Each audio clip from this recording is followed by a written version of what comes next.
ধানমন্ডিতে হলো নাকি আওয়ামী লীগ নামবে। আমি ছাত্র দলের সভাপতি, ওই সময় ছিল রাকিব। রাকিব ভাই বলা লাগে কারণ এত সিনিয়র, তারপরে দায়িত্ব পালন করে মুরব্বী দল, কিন্তু চোখ তুলতে উস্তাদ তারা। আমরা বললাম যে ওইখানে তো আওয়ামী লীগ নামতেছে, তাহলে কি করবা? একটু পরে ফোন দিয়ে বলে সব পিটায় সাইজ করে দিছি। সিএনজি স্ট্যান্ড দখল কে করেছে? বিএনপি। বাস স্ট্যান্ড দখল বিএনপি। বাজারঘাট দখল বিএনপি। রাখছেনটা কি বাংলাদেশে? যা রাখছি ওটা এখনো বাকি আছে স্কুল কমিটি আর মসজিদ কমিটি, আগামী 1 বছর পরে এটাই সাইজ করে দিব। এই ধরনের মানুষ রাজনীতি করে, এখন নিজেরা রাজনীতি করতে লজ্জা পায়, তাদের সাথে রাজনীতি করি।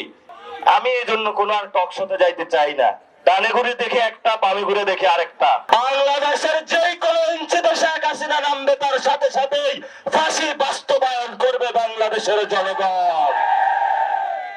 এই ক্ষেত্রে আবার জামাত, বিএনপি, এনসিপি ঐক্যবদ্ধ।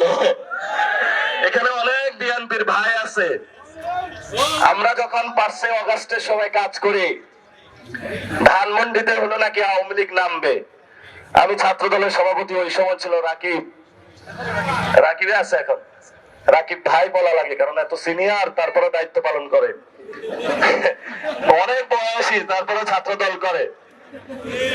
হ্যাঁ, মুরব্বী দল, কিন্তু চোখ তুলতে উস্তাদ তারা।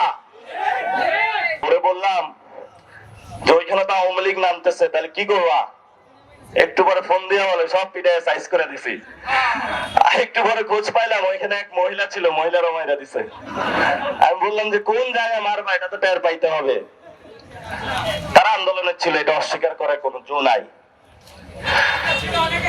হ্যাঁ, অনেকেই ছিল, বিএনপির অনেকেই ছিল, কিন্তু 5 তারিখের পরে লুটপাট গুলা তারা করেছিল, এটাও তাদের অস্বীকার করার জো নাই।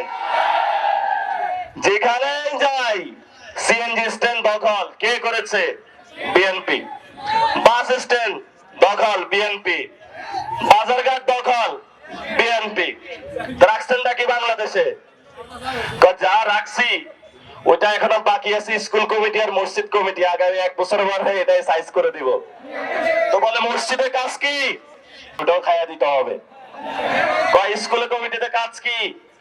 বাচ্চাদের জন্য ছোট ছোট বিস্কুট আছে, ওই টাকাও খাইয়া দিতে হবে। 70 বছর বুকা ছিলাম, বাংলাদেশ আর 100 বছর খাইলেও তো এটা শেষ হবে না। তোমার জন্য লালাক, তুমি মানুষের সেই জনগণের যে টাকা সেটা মেরে দিয়েছো, তুমি বাংলাদেশি কোন নাগরিক হইতে পারো না। এত এই ধরনের মানুষ রাজনীতি করে, এখন নিজেরা রাজনীতি করতে লজ্জা পায়, তাদের সাথে রাজনীতি করি। কথার ঠিক নাই, বার্তার ঠিক নাই। রাতে করে মাদকের ব্যবসা, দিনে করে চাঁদাবাজি। আমি এই জন্য কোন আর টক শোতে যাইতে চাই না। ডানে ঘুরে দেখে একটা, বামে ঘুরে দেখে আরেকটা। আপনারা তো এগুলা থেকে গন্ধ পান না, দুর্নীতির গন্ধ খুব বিশ্রী গন্ধ।